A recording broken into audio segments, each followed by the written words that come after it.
I think it's important to remind everybody that this is not going to be Spider-Verse. Spider-Man 3 is not Spider-Verse, but it might set up Spider-Verse. Okay?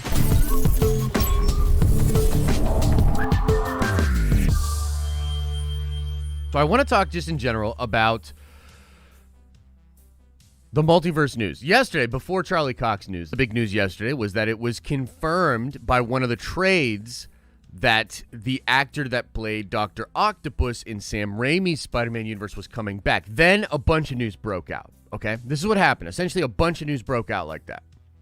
There were a bunch of independent media and smaller media kind of coming up and being like, oh, well, I know this, this, and this, and this. And then there was even more larger people, a little bit more respect, clout in the insider scoop game that started speaking as well. And basically it all hinted to what we've been talking about for months, that Andrew is signed. Well, okay, so Andrew is currently likely signed, you know, and again, for legal purposes, I live in a third floor basement. I have no sources. I'm just some guy on the internet. I have a below average IQ, but it's kind of like what we've been saying. Tobey is the X factor and likely the hard one to sign, right? And I think they actually likely want Tobey. They want Tobey for more than just being Spider-Man. Something else that's kind of crazy about this is, and this will get into the connective tissue that I think they're setting up. If you take a look at the example that they set with WandaVision, because WandaVision is going to crack open a lot of doors for us. It's going to solve a lot of mysteries, because WandaVision is the first part of the new multiverse series of movies, and the next part is Spider-Man 3, right? So we can just think about and look at some of the things that we can see in WandaVision and extrapolate out from there what changes and what things might be happening in Spider-Man 3. So that's with regards to that. Now, here's the other thing that I think is really important. Casey Walsh, who's another one of these really good insider people that you should be paying attention to. Casey Walsh was talking about on Twitter how a lot of these new these characters that are being reported on are cameos. They're likely cameos.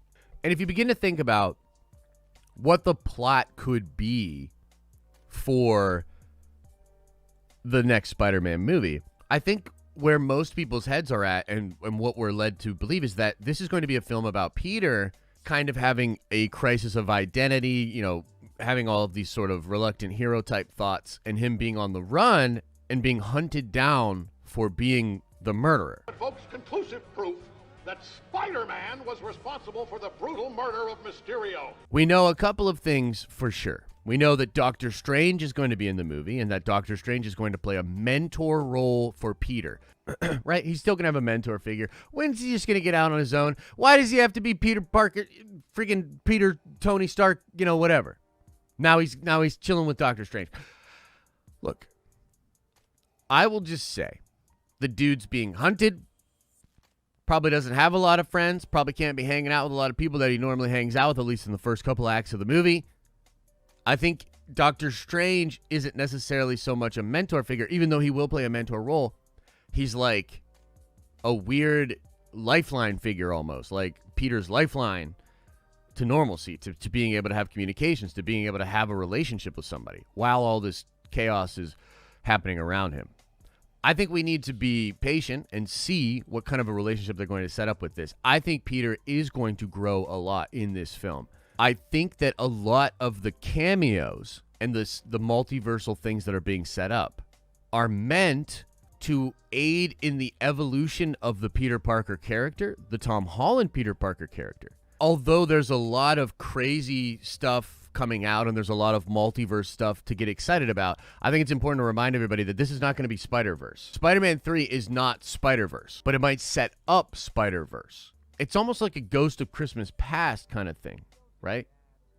It's almost like they're taking Peter, possibly, through all the different things that happened to the other Spider-Man, to the other Peter Parkers.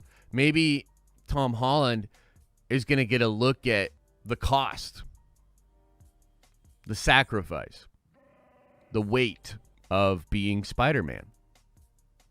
Because Tom is really new to this, right? I mean, he's just getting started.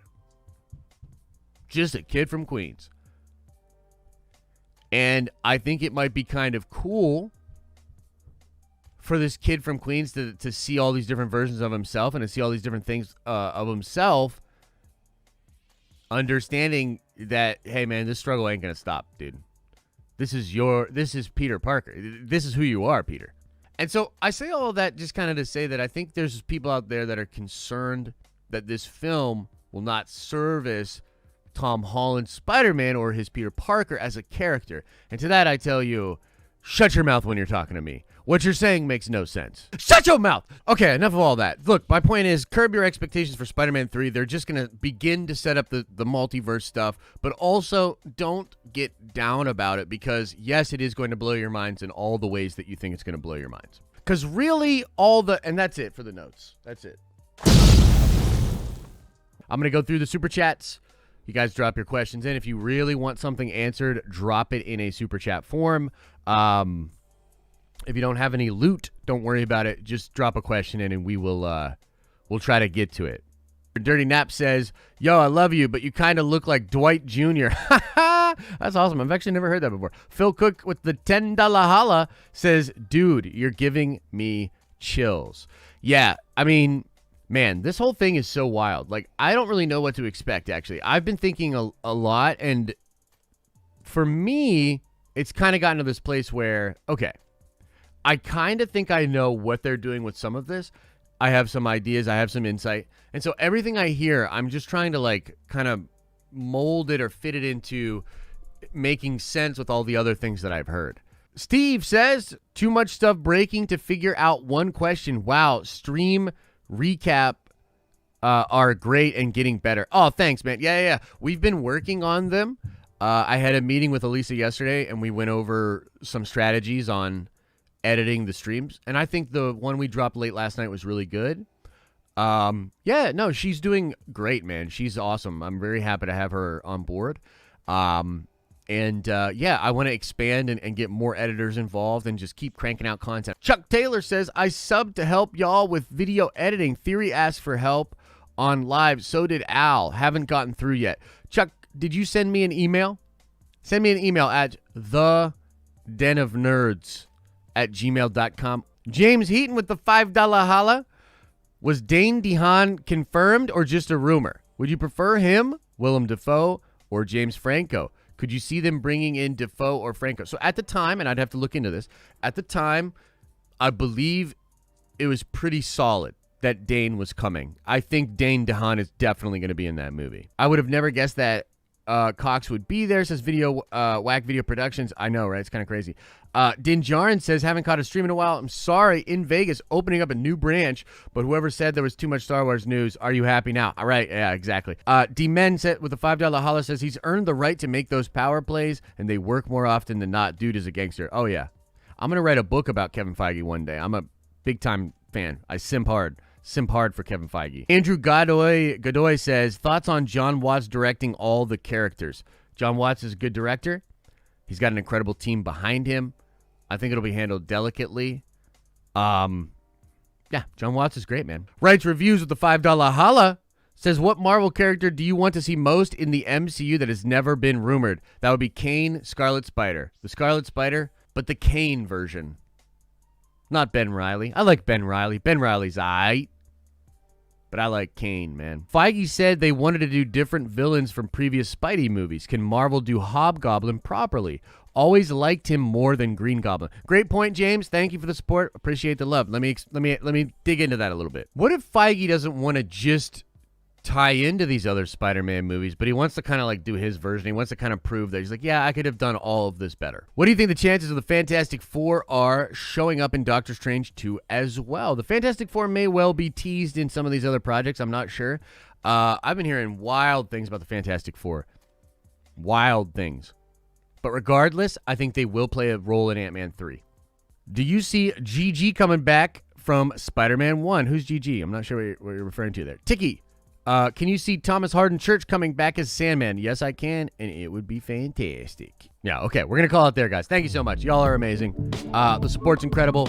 Look for more videos on the main channel. And as I always say, I hope you're having an awesome and a nerdy day. And I'll see you in the next video.